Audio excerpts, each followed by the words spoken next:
이제 오늘 고린도후서 4장의 결론이 이제 오늘 읽은 16절, 18절입니다. 그 4장에서 계속 반복되는 게 뭐냐? 낙심하지 않는다. 이런 이제 내용이 나옵니다. 그 1절부터 보면은 이제 그 내용이 나오고 있습니다. 그러므로 우리가 이 직분을 받아 긍휼하심을 입은 대로 낙심하지 않는다. 이 직분을 앞에 보면 영광의 직분, 영원한 영광, 모세와 이렇게 연결해서 바울이 이야기한 이제 영광입니다. 더 큰 영광, 영원한 영광 이렇게 나옵니다. 바울의 낙심은 왜 낙심이라고 했을까요? 제가 이제 이 바울에 대한 이야기하면서 지금 우리가 당하고 있는 이제 그 고난 있잖아요. 나름대로 다 있습니다. 뭐 과거나 지금이나. 근데 바울이 지금 이야기하는 고난하고 우리가 지금 말하는 고난은 전혀 다른 거예요. 여러분 낙심할 때 있죠. 상심할 때도 있고 염려 걱정에 빠질 때도 있고 우울할 때도 있습니다. 이유가 있잖아요, 다. 지금 바울이 이야기하는 낙심하지 않는다는 것하고 차원이 다른 거예요. 그럼 이것은 오늘 이제 우리나라 대한민국이잖아요. 아마 그 50년대, 60년대 또 6.25 사변 그때에 우리 그 믿음을 가졌던 성도들의 고난 하고 지금 우리하고 어떨까요? 이건 비교가 안 되는 거예요. 또 현재도 마찬가지입니다. 이제 핍박하는 나라가 있잖아요. 무슬림 같은 경우에는 집에서 쫓겨납니다. 명예살인도 당해요. 부모가 자식을 죽이는 거예요.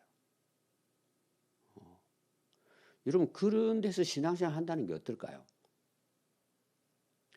지금 우리 입장에서 보면 불가능할걸요. 근데 낙심하지 않는 거예요. 이 이야기에 지금 바울은 바울의 고난이 많이 나오잖아요. 이제 11장에 가면은 쭉 나옵니다. 그건 자랑하기 위해서 하는 것이 아니고 그럴지라도 나는 낙심하지 않는다는 내용이에요. 근데 지금 우리가 염려하고 걱정하고 뭐 좀 우울해지고 불면증하고 낙심하고 여러분 한번 바울이 이야기하는 것 그리고 그 당시 무덤 속에 들어가서 카타콤에서 신앙을 지킨 사람하고 그때의 그 고난하고 여러분 비교해 보면은요 어떻게 보면 참 우리가 믿음이 있을까? 이게 진짜 믿음일까? 이것 정도를 우리가 못 이겨낼까? 그 어떤 분들은 이런 이야기를 해요. 저도 이제 조금 그 고난을 당해봤잖아요. 예수 안 믿는 가정에서. 그 이제 다른 분들이 이렇게 이야기를 하다 보면 그런 이야기를 들어요. 좀 우리 이제 이쪽에서 말하는 경우가 뭐냐, 너무 징하다 이런 말을 해요. 여러분, 저는 굉장히 약해요. 우리가 보화를 가지고 있는 질그릇이잖아요. 바울도 그렇게 이야기하는 거예요. 바울은 쓰러졌다면 벌써 쓰러졌어요. 바울도. 지금 우리하고는 비교가 안 되는 거예요. 근데 바울이 왜 그걸 낙심하지 않는다는 거예요.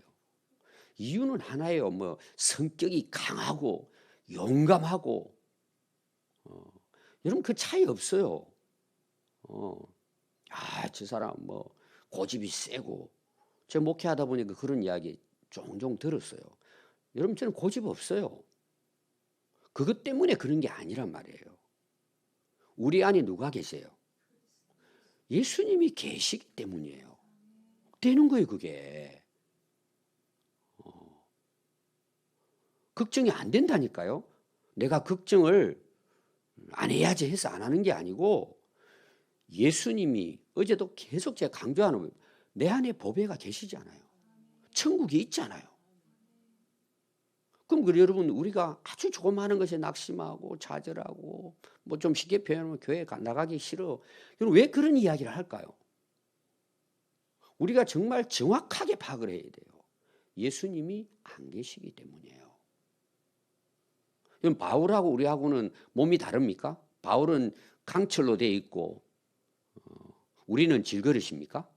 아닙니다, 여러분. 우리가 바울을 잘 여러분 그 말씀을 보면은 자기도 질그릇이에요. 너무나 연약한 모습이에요. 자기도.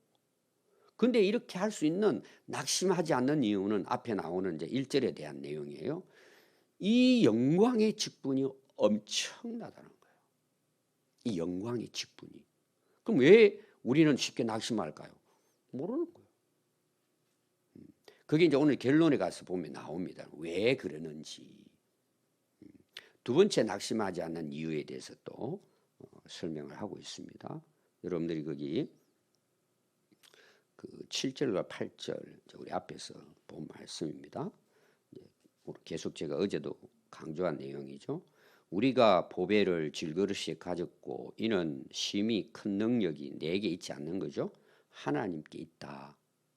그래서 우리가 사방으로 우겨 쌈을 당해도 이제 고난입니다. 그 당시 제가 앞에 설교했죠.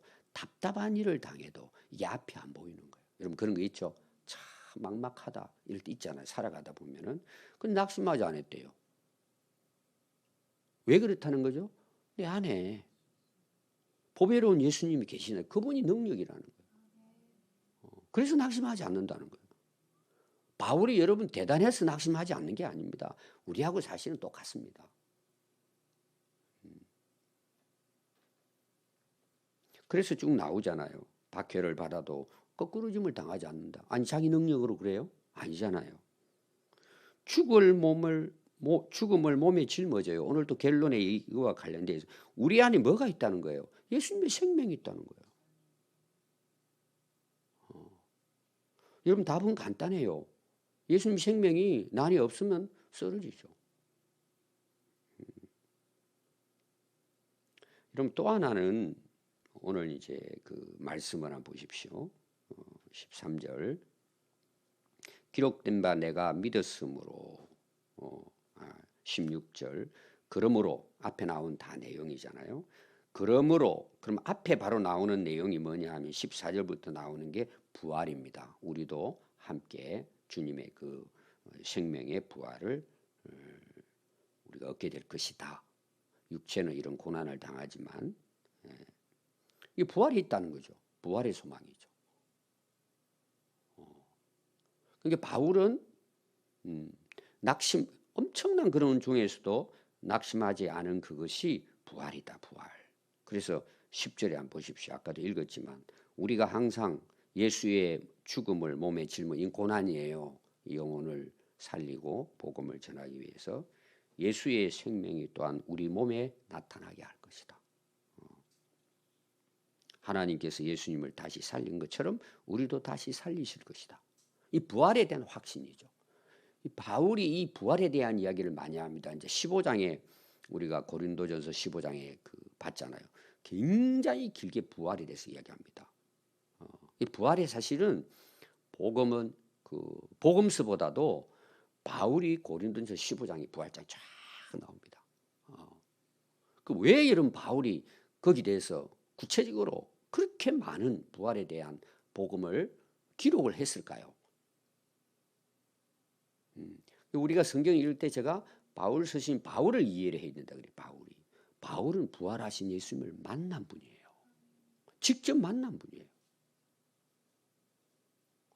제가 이제 믿음이라고 하는 것은 보는 거라 그랬잖아요. 보이지 않는 것인데 보는. 오늘도 마지막에 나오는 부분이 그겁니다. 여러분 믿음은 보는 거예요. 보이는 거예요. 그리고 우리가 개인적으로 뭐예요? 예수님 만난 경험이 있잖아요. 정말 예수님을 만난 경험이 있는 사람들은 낙심하지 않습니다. 자, 이 말은 걱정, 염려가 안 된다는 뜻이 아니에요. 우리가 힘들고 어려우면 아프고 힘들잖아요. 그런데 여기도 나오잖아요. 쌓이지 아니하고 넘어지지 아니하고 이제 이런 표현이에요. 그래 낙심할 거 많죠. 힘든 거 근심 걱정 많아요. 그러나 그것이 내가 주님을 따라가고 내가 주님을 믿는 삶에 있어서 조금 더 나를 헛떨어뜨리게 하지 않는다는 거예요. 그런 일이 있어도 여러분 우리가 우리 한국의 그 순교한 주기철 목사님이나 손양원 목사님을 보십시오. 얼마나 고통하고 아파했어요. 그러나 그들은 예수님 부인하지 않잖아요. 그걸 지고 가잖아요. 이러면 끔찍하잖아요. 그 역사를 보면 너무 끔찍하잖아요. 그런데 넘어지지 않는 거예요. 신앙에서. 그걸 견뎌내는 거예요. 그게 여러분 인간의 힘으로 되겠습니까? 여러분 우리 믿음의 이제 선배들을 보면은 그런 것들이 뭐 수도 없이 많습니다. 인간 힘으로는 불가능하죠. 그게. 어떻게 사람이 그걸 견뎌낼 수 있어요? 왜 그렇다는 거죠? 낙심하지 않는 이유가 그분의 생명이 내 안에 있기 때문에. 그리고 우리에게는 뭐가 있어요? 부활의 소망이 있잖아요. 우리가 스데반에 대한 설교 얼마 전에 했잖아요. 스데반 대단한 인물이라고 제가 이야기했잖아요. 돌에 맞아 죽어가면서도 천사의 얼굴이에요. 주님 저들을 불쌍히 여기주십시오. 알지 못해 저럽니다. 그리고 마지막 순교하죠. 이게 사람의 생각으로 되겠습니까? 여러분? 이게 불가능한 거예요. 그러나 가능한 게 뭘까요? 보배로운 주님이 내 안에 있고 또 그분의 능력이 내 안에 역사하기 때문에 그게 가능한 거예요. 그래서 제가 어제도 이야기했지만 여러분 얼마나 우리가 감사할 게 많습니까? 지금 주어진 삶이 진짜 죽도록 충성해도 부족함이 없는 은혜를 지금 우리는 누리고 있잖아요. 예수님이 안 계시니까 그냥 비교하잖아요. 자꾸 비교. 욕심내잖아요. 지금 해도 충분한데. 그래서 오늘 내용을 보십시오. 낙심하지 않는 이유가 또 하나 있어요. 우리의 겉사람은 자 질그릇이죠. 이제 그 바울이 이야기하면 우리 육신을 이야기하면 육신 낡아집니다. 육신은 여러분들 뭐 지금 한때 살지만 다 여러분 나이 먹으면 늙습니다. 그게 이제 낡아지는 거예요. 겉사람 육체는. 그러나 우리 속사람 뭐예요? 더 깊어지는 거예요. 다시 말하면 예수님 안에 살아가는 이제 우리 삶이 날마다 새로워지는 거예요. 날마다. 왜? 살아봤잖아요. 근데 아직도 정신 못 차는 사람 많거든요. 제가 그 청년회 때에 창조주를 기억하라 이 설교 때 제가 이야기했잖아요. 사람들은 그 한때를 자기 즐기는 데 사는 거예요. 믿는 사람도 그렇다니까요. 믿는 사람도 그 한때 그러고 나중에 할 일 없을 때 충성하겠다는 거죠. 전부 다 가짜예요. 이거 해주면 되면은 하겠대. 되면은. 고3 때는 예배 안 드리고 공부 열심히 해가지고 좋은 데 가면 열심히 하겠대. 다 가짜예요. 여러분. 근데 속는 거예요. 우리가. 아니 지금이라 그랬잖아요. 제가. 지금. 근데 우리는 살아보면은 항상 뭐예요? 엉뚱한 목표를 거기에 빠져가는 거예요. 마지막 결론이 그게 나오거든요.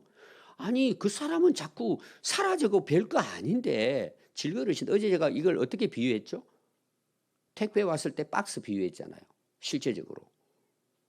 박스는 완전히 찢어내버리고 속것만 가져가잖아요. 애들은 보면은 교회당에도 그러더라고. 오늘 이제 아이들 간식을 줬어요.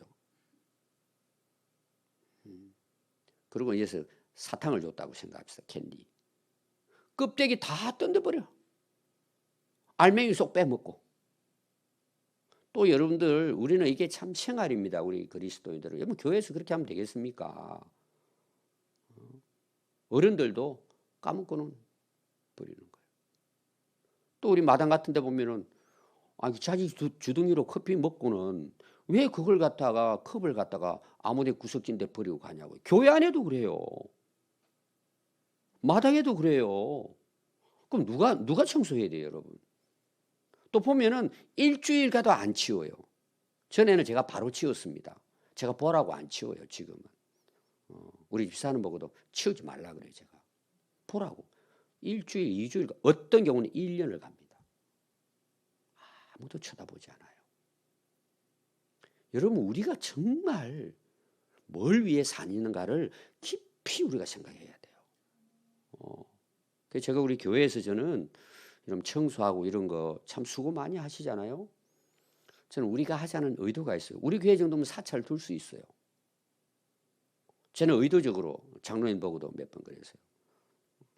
제가 있는 동안에는 사찰 안 둡니다. 그랬어요. 여러분 왜 그런 줄 아세요? 우리가 해봐야 되는 거예요. 우리 한때 육신은요, 다 소비합니다. 세상에다 다.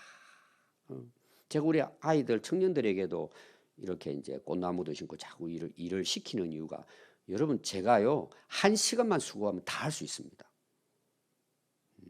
일부러 제가 부릅니다. 제가 여기 내서도 하고 싶은 이야기가 많거든요. 그러면 그걸 안 하면 그들 뭘 할까요? 교회 와서 그냥 저희들끼리 그냥 말하면서 놉니다. 이게 여러분 그 청년의 때에 창조주를 기억하라는 거 똑같은 내용이에요. 몰라요, 여러분. 저는 계속해서 지금은 거의 제가 안 합니다. 이제 갈수록.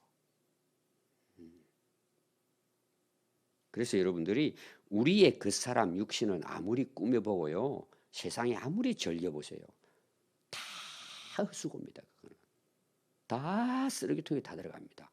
이 바울이 배설물처럼 여겼다는 게 그런 것들이에요. 그러나 우리 속 사람은 어때요? 날마다 새로워지는 거예요. 날마다 새로워져요.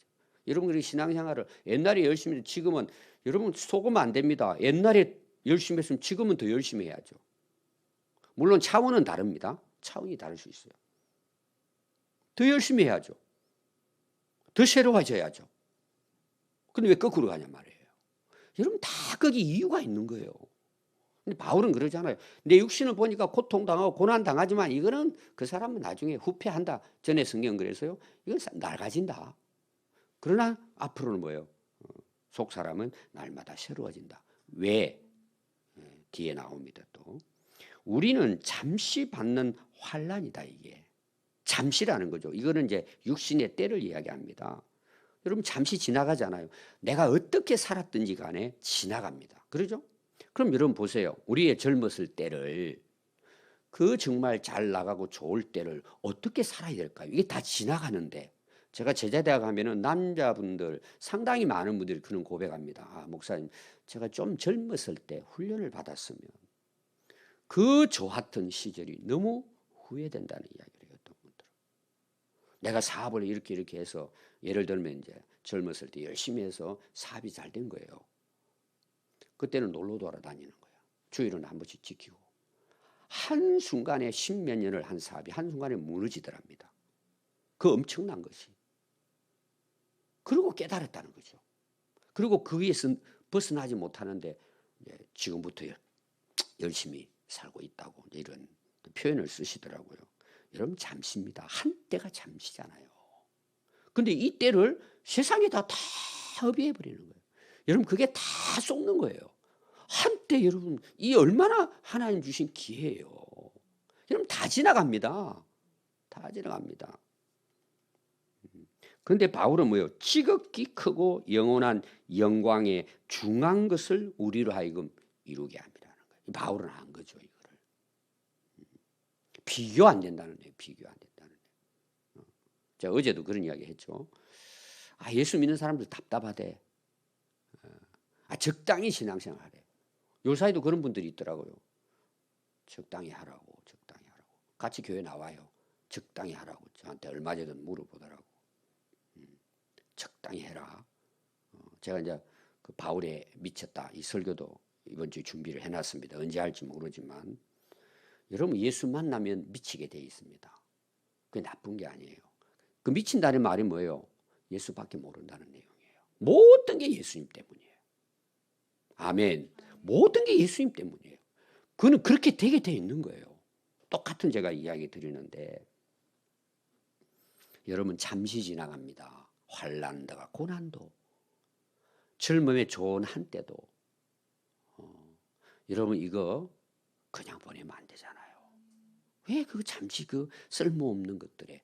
바울은 지금 고난 당하면서 자기 육신도 앞으로 영광에 비하면 비교할 수 없다. 이러면서 그걸 견뎌내잖아요. 낙심하지 않는단 말이에요. 그럼 결론이 18절입니다. 우리가 주목하는 것은 보이는 게 아니래요. 보이지 아니하는 것이니 보이는 것은 잠깐, 잠시잖아요. 여러분 다 한때 아닙니까? 보이지 않는 것만이 영원한 거예요. 보이지 않는 게 뭐예요? 하나님 나라 아닙니까? 부활 아닙니까? 영광 아닙니까? 하나님 나라에. 그래서 바울의 그 기록은 계속 나옵니다. 특히 로마서 같은 경우에도 우리가 잘 아는 현재의 고난은 우리의 영광 얻을 것에 비하면 비교할 수 없다고 이야기해요. 조금도 비교할 수 없다. 그래서 거기 주목이라는 게 나옵니다. 오늘 결론은 이제 여기다가 우리가 뭘 주목하고 사느냐 이런 부분이에요. 여기 주목은 소망을 소망. 내가 소망하는 것, 내가 응시하는 것, 주시하는 것, 목표로 하는 게 뭐냐면 지금 우리가 오늘 알 거잖아. 내가 지금 집중하고 마음을 두고 가치를 두고 목적을 두고 목표를 두고 사는 게 뭐냐는 거죠.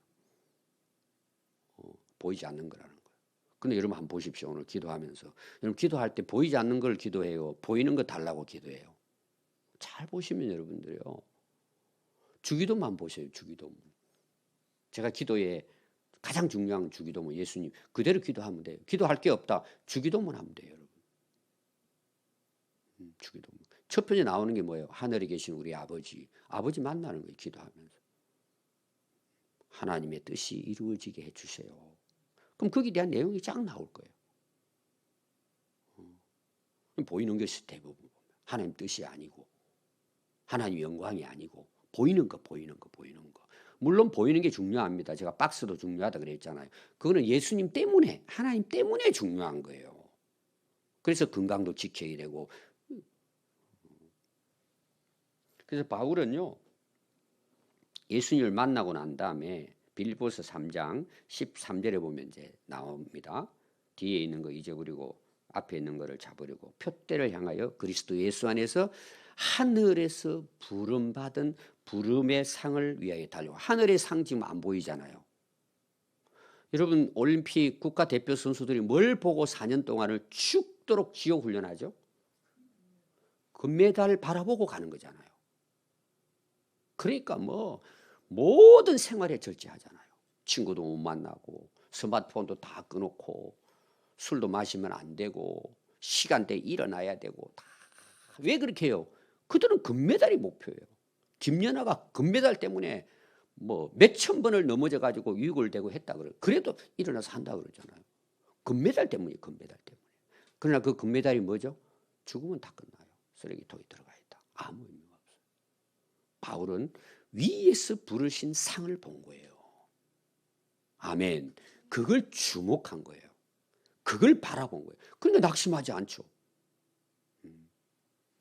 여러분 사람은 자기가 꿈꾸고 바라고 소망하고 목표 두고 가치를 어디 두고 사느냐에 따라 달려갑니다. 그럼 오늘 여러분 하루를 또 시작했잖아요. 우리 인생을 달려가잖아요. 저 열심히 달려가는 계실 거예요. 뭘 위해 달려갑니까? 영원한 겁니까? 하나님 나라입니까? 부름을 위한 상을 위해 달려갑니까? 오늘 우리가 다시 한번 이 바울의 낙심하지 않고 그가 주목하는 것은 영원한 것이었다. 부름의 상을 위해 달려갔다. 그러면요, 좀 힘들고 어려워도 낙심하지 않습니다. 견뎌냅니다. 승리하고 이겨냅니다. 그래서 우리의 소망은 이 땅이 아닙니다, 여러분. 비교할 수 없는 하나님의 영광의 나라가 우리의 달려가야 할 목표입니다. 오늘도 우리가 힘차게 달려갈 수 있기를 바랍니다. 기도하겠습니다.